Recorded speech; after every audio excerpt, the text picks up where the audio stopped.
Bismillahirrahmanirrahim. Assalamualaikum warahmatullahi wabarakatuh. Perkenalkan kami dari kelompok Aster Bank atau kelompok 9 dari IF 4611 dalam matkul PBD atau pemodel basis data. Dan berikut adalah hasil kerja kami, yaitu WIADI diagram Aster Bank yang beranggotakan yang pertama ada Satria Aji dan Mawan. Oke, hai.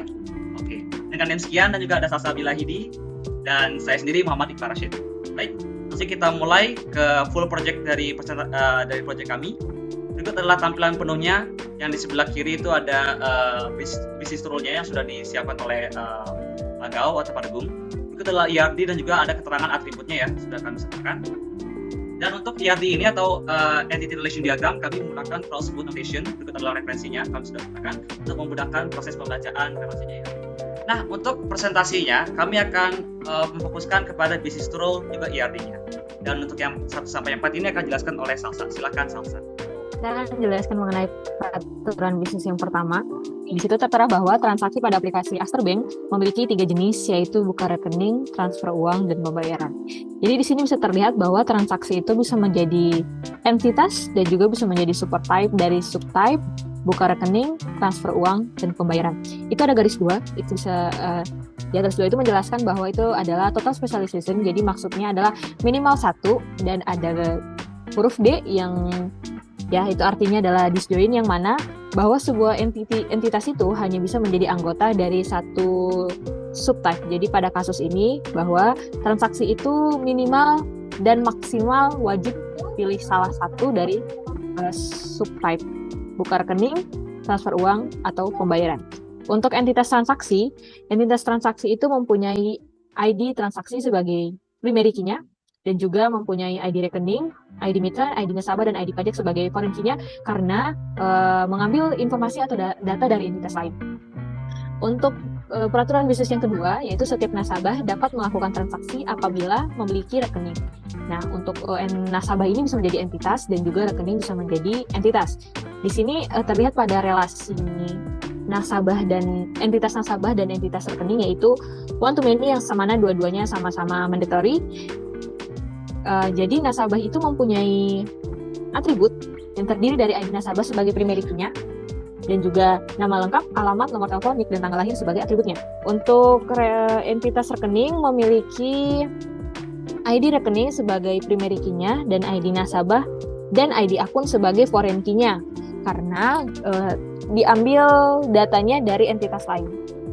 Dan juga ada nomor rekening, saldo, dan tanggal buka sebagai atributnya. Dan untuk entitas transaksi sudah saya jelaskan sebelumnya, apa saja atributnya.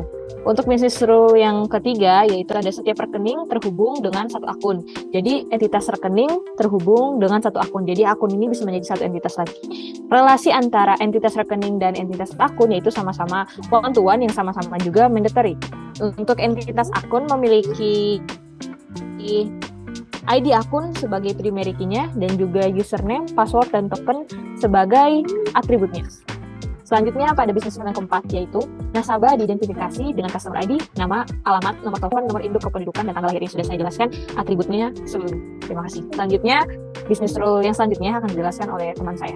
Oh ya, sebelumnya saya agak lupa untuk menyebutkan bahwa kami agak sedikit merevisi penamaan untuk penamaan ERD-nya ya. Customer kita karena ingin menjunjung tinggi padanan bahasa Indonesia yang baik, kami mengganti jadi nasabah, dan untuk merchant sendiri kami mengganti menjadi mitra. Mungkin itu untuk mengklarifikasi adanya beberapa pandangan ya, ada perbedaan penamaan. Baik, untuk nomor 5, setiap satu nasabah dapat melakukan banyak transaksi dan satu transaksi itu dapat melibatkan satu rekening. Mungkin sudah cukup dijelaskan ya oleh sebelumnya. Jadi nasabah itu memiliki banyak transaksi, jadi dia one to many. Dan juga satu transaksi itu dapat melibatkan satu rekening. Nah, dalam satu transaksi itu dia hanya melibatkan satu rekening saja gitu loh. Jadi tidak ada double rekening dan sebagainya. Tapi dalam rekening ke transaksi itu dia bisa banyak karena misalnya saya punya rekening 1301 gitu. Nah, itu kan saya bisa melakukan banyak transaksi gitu loh, kayak transaksi untuk pembayaran sekolah atau pembayaran oleh shopping misalnya, itu kan berarti satu rekening bisa melakukan banyak transaksi. Tapi dalam satu transaksi itu kayak misalnya pembayaran sekolah itu hanya bisa bertanggung jawab kepada satu rekening yang itu aja gitu loh, jadi tidak ada double.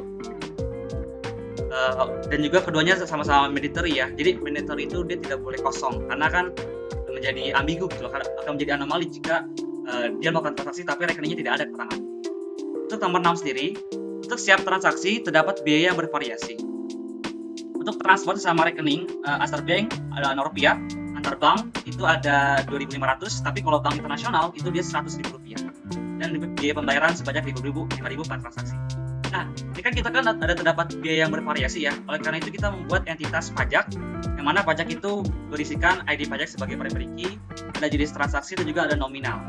Nah, oleh karena itu, karena kita membutuhkan pajak, maka di transaksi itu kita butuh ID pajak sebagai foreign key, ini sudah disertakan ya. Akan jadi seperti itu. Nah, jadi untuk membedakan antara bank internasional, sesama bank dan sebagainya itu kita mendapatkan dari ini nih. Jadi ID pajak itu ada jenis transaksinya sama ada nominalnya gitu loh. Jadi misal kalau jenis transaksinya itu dia buka rekening itu kan kayak saldo awal gitu kan. Nah, biasanya kalau saldo awal itu ada yang mengendap misal sebesar 50.000 gitu loh. Jadi misalnya pajaknya jadi 50.000 gitu misal. Atau misalnya transfer uang nih. Di transfer uang itu kan, nah di transfer uang itu cara membedakan antara dia sama bank itu ada di sini nih.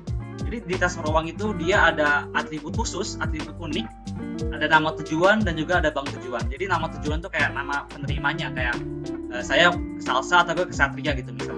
Nah, bank tujuannya kalau sesama Aster Bank, jadi if dia sesama Aster Bank itu berarti dia berapa? Rupiah. Tapi kalau bank nasional kayak Mandiri dan sebagainya itu jadi 2.500. Tapi kalau bank internasional kayak yang ada visanya itu berarti dia 100.000.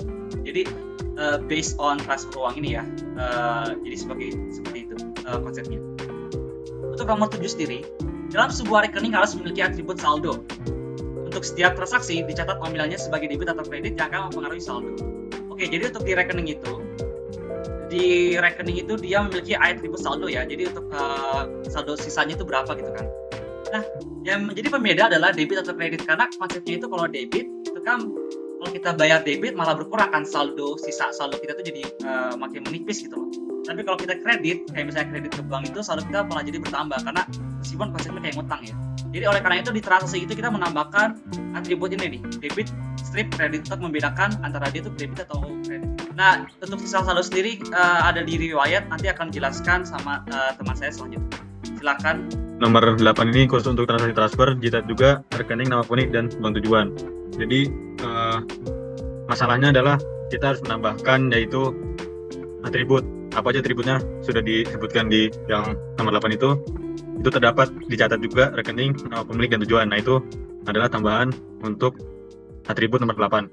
Terus nomor 9 untuk transaksi pembayaran, Aster Bank bekerja sama dengan berbagai merchant atau mitra. Jadi pembayaran itu contohnya itu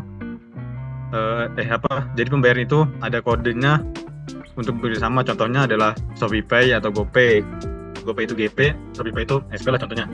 Nah, itu pembayaran harus memilih satu mitra, tetapi mitra minimal bekerja sama 0 dengan pembayaran. Nah, itu jadi hubungannya adalah many to one. Jadi dan setiap transaksi di mitra akan generate nomor invoice yang dapat diinputkan di menu pembayaran. Jadi solusi di nomor 9 adalah penambahan atribut di mitra penambahan, yaitu adalah kode mitra. Nah, relasinya yaitu many to one. Lanjut ke nomor 10, setiap transaksi nasabah akan tercatat di rekening customer. Kita harus menambahkan yang terbaru yaitu riwayat transaksi. Jadi hubungan nomor 10 adalah one to one. Oke, terima kasih Satria. Selanjutnya berikut adalah penjelasan relasinya ya, untuk barangkali kita kurang lengkap. Karena kami akan menjelaskan lebih legit di sini ya, di penjelasan relasinya secara terkhusus. Nah, berikut adalah skema relasi yang kami buat. Ini sudah ditambahkan atributnya ya, jadi berbeda sama skema relasi. Primary key sama foreign key-nya kita sudah terhubungkan satu sama lain. Oke, kurang lebihnya maaf. Sekian dari kelompok kami. Assalamualaikum warahmatullahi wabarakatuh. Mantap. Keren, Besti.